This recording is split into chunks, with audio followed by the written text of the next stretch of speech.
तो दोस्तों, क्या हाल है। आज हम एक ऐसे कोरियन ड्रामा की दुनिया में चलेंगे जो आपको सोचने पर मजबूर कर देगी। कल्पना कीजिए कि आपको लोगों के सिर पर लाल धागे दिखने लगें जो उनके रिश्तों का राज खोलते हों। पर क्या हो अगर ये ताकत एक वरदान के बजाय एक अभिशाप बन जाए। ये कहानी है एक ऐसी ही लड़की की जो इन धागों के पीछे छिपे सच और खतरों से जूझ रही है। कहानी की हीरोइन है शिन, एक ऐसी लड़की जिसे बचपन से ही लोगों के सिर के ऊपर बहते हुए लाल रंग के धागे यानी एस लाइंस देखने की अजीब शक्ति मिली हुई है। ये धागे लोगों के फिजिकल रिश्तों को दिखाते हैं।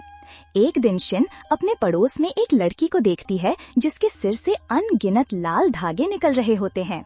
वो लड़की शिन को देखकर मुस्कुराती है, पर शिन डर कर अपना दरवाजा बंद कर लेती है। ये डर बेवजह नहीं है। एक फ्लैशबैक हमें शिन के दर्दनाक अतीत में ले जाता है। बचपन में उसने अपने पिता के सिर पर 2 लाल धागे देखे थे जिसे उसकी माँ ने भी नोटिस कर लिया था। ये देखकर उसकी माँ को अपने पति के अफेयर का पता चल गया और गुस्से में आकर उसने अपने पति की जान ले ली। इस भयानक घटना ने शिन को एहसास दिलाया कि उसकी ये शक्ति कितनी खतरनाक हो सकती है। इस सदमे की वजह से वो अकेली रहने लगती है, लोगों से दूर और पूरी तरह खामोश हो जाती है। डिप्रेशन में आकर वो कई बार अपनी जान लेने की कोशिश करती है, कभी छत से कूदकर तो कभी खुद को छुरा मारकर, पर हर बार वो चमत्कारिक रूप से ठीक हो जाती है। तब उसे यकीन हो जाता है कि शायद उसकी जिंदगी का कोई मकसद है इन एस लाइंस के रहस्य को सुलझाना। अब कहानी का फोकस शिफ्ट होता है डिटेक्टिव हंजी पर, जो एक मर्डर केस की जांच कर रहा है। एक लड़की की मौत हो चुकी है और हंजी को शक एक हेलमेट पहने हुए डिलीवरी ड्राइवर पर है। पुलिस स्टेशन में हंजी और उसका पार्टनर डोंगशिक केस पर चर्चा करते हैं। उन्हें पता चलता है कि ये लूटपाट का मामला नहीं है। शिन भी टीवी पर इस खबर को देखती है और नोटिस करती है कि हेलमेट पहने हुए संदिग्ध के सिर पर सिर्फ एक ही लाल एस लाइन है, जो कि बेहद दुर्लभ बात है। अगले ही पल शिन उसी हुलिये के एक आदमी को अपने सामने वाली बिल्डिंग में घुसते हुए देखती है। वो डर कर पुलिस को फोन करती है, पर फिर ये सोचकर काट देती है कि शायद वो कोई कपल होगा। तभी शिन को एक डरावना विजन आता है, जहां उसे हर तरफ सिर्फ लाल एस लाइंस ही दिखती हैं, जो एक बड़े खतरे का संकेत था। दूसरी तरफ स्कूल में हेयांग नाम की एक दबंग लड़की, जो असल में हंजी की भतीजी सायन है, एक दूसरी लड़की संगोंग को परेशान कर रही है। हंजी अपनी भतीजी की हरकतों से अनजान उसे पैसे देता है। बाद में हंजी उस फोन कॉल के बारे में सोचते हुए शिन के घर पहुंचता है। शिन हंजी के सिर से निकलते कई एस लाइंस देखकर चौंक जाती है। हंजी उससे केस के बारे में पूछता है। शिन सिर्फ इतना कहकर दरवाजा बंद कर लेती है, ये मेरी गलती थी, वो आदमी उसका लवर था। रात में शिन फिर उसी हेलमेट वाले आदमी को देखती है और इस बार हिम्मत करके चाकू लेकर बाहर निकलती है। वो देखती है कि वो आदमी एक लड़की का गला घोट रहा है। पता चलता है कि वो आदमी जोंग वीमन ही असली कातिल है और वो भी एस लाइंस देख सकता है। शिन बीच बचाव करने की कोशिश करती है, पर जोंग वीमन उसका चाकू छीनकर उस पर हमला करने ही वाला होता है कि तभी हंजी वहाँ पहुँचकर उसे गोली मार देता है। हंजी शिन को उसके चश्मे वापस देता है। तभी वहाँ सायन या हियांग आ जाती है और शिन से पूछती है कि वो वहाँ क्या कर रही है। घर पर सायन हियांग हंजी को बताती है कि शिन उसके मिडिल स्कूल में साथ पढ़ती थी और अपने पिता की मौत के बाद गायब हो गई थी। शिन अब फैसला करती है कि वो अपनी इस ताकत का इस्तेमाल लोगों को बचाने के लिए करेगी। उसे एक अनजान शख्स से मैसेज मिलता है जो ये दावा करता है कि वो भी लाल धागे देख सकता है और उसे आर्क हाई स्कूल में मिलने के लिए बुलाता है। शिन दुनिया का सामना करने के लिए तैयार हो जाती है और सालों बाद स्कूल वापस जाती है।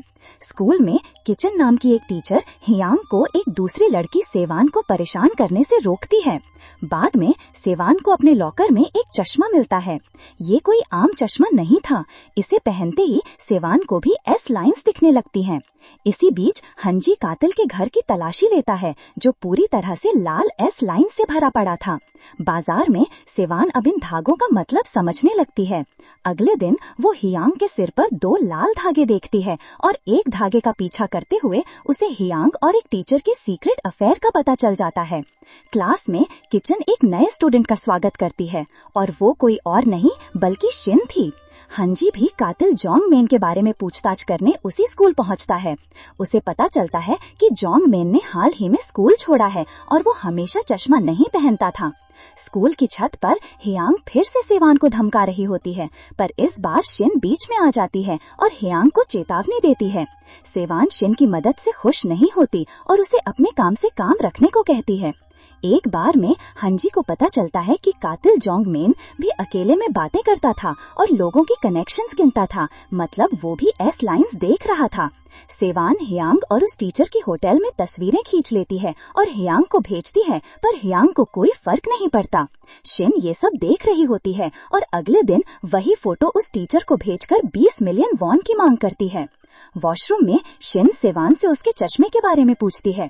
सेवान झूठ बोलती है, पर शिन को शक हो जाता है। वो बताती है कि जोंग मेन भी ऐसे ही चश्मे पहनता था। सेवान गुस्से में चश्मा छीनकर चली जाती है। टीचर डरा हुआ है और शिन से मिलने के लिए तैयार हो जाता है। हियांग छिपकर उनकी बातें सुन लेती है और बाद में सेवान का चश्मा चुरा लेती है। अब हियांग को भी एस लाइंस दिखने लगती हैं। सेवान को जब पता चलता है कि उसका चश्मा गायब है तो वो स्कूल पहुंचती है। वहाँ टीचर उससे माफी मांगता है और उसे ब्लैकमेल न करने की भीख मांगता है। तभी टीचर की पत्नी उसे वही फोटो भेजती है। टीचर गुस्से से पागल हो जाता है और सेवान की तरफ बढ़ता है। कुछ ही देर बाद शिन स्कूल में दाखिल होती है और सेवान को ऊपर से गिरते हुए देखती है। सेवान अस्पताल में भर्ती है। शिन को यकीन है कि उसने सुसाइड नहीं किया, बल्कि उसे किसी ने धक्का दिया है। स्कूल में हड़कंप मच जाता है। शिन छत पर जाती है, जहां उसकी मुलाकात क्योंगजिन से होती है, जो सबूत ढूंढ रही है। उसे शक है कि हियांग ने सेवान को धक्का दिया है, जो घटना के बाद से गायब है। कहानी में और भी किरदार जुड़ते हैं। जैंग वू एक टीचर, जिसे अपने डेस्क पर वही जादुई चश्मा मिलता है। उसे पहनते ही उसे भी एस लाइंस दिखने लगती हैं। हंजी को शक है कि स्कूल के कुछ और छात्र भी इस मामले में शामिल हैं। वो गियान नाम के एक लड़के से पूछताछ करता है, जो कबूल करता है कि सेवान किसी चीज की तलाश में थी। हंजी सिक्योरिटी फुटेज देखता है और पाता है कि हियांग ने सेवान का चश्मा चुराया था। जैंग वू अब अपने आसपास के लोगों के अफेयर्स देख सकता है। हंजी का बॉस केस को सुसाइड मानकर बंद करने का दबाव डालता है, पर हंजी हार नहीं मानता। जैंग वू को पता चलता है कि उसका जीजा भी उसे धोखा दे रहा है। स्कूल में हियांग और टीचर के अफेयर की फोटो लीक हो जाती है। कुछ दिनों बाद उस टीचर की लाश उसकी कार में मिलती है, जिसे सुसाइड बताया जाता है, पर हंजी को इसमें भी साजिश की बू आती है। शिन हंजी को बताती है कि इन खास चश्मों को पहनने वाला कोई भी व्यक्ति फिजिकल रिलेशनशिप्स को एस लाइंस के रूप में देख सकता है। उसे शक है कि सेवान को किसी ऐसे शख्स ने धक्का दिया है जिसे उसने ब्लैकमेल किया था। एक और टीचर मिस मिशन के पास भी वैसा ही चश्मा है। वो स्कूल के हैंडसम म्यूजिक टीचर पर फिदा है। एक रात वो उस टीचर को धोखा देकर उसके साथ रिलेशनशिप बना लेती है, पर अगले ही दिन जब वो उसे किसी और लड़की के साथ देखती है तो गुस्से में आकर उस पर हमला कर देती है और उसकी जान ले लेती है। शिन को जब लाश मिलती है तो पुलिस आ जाती है।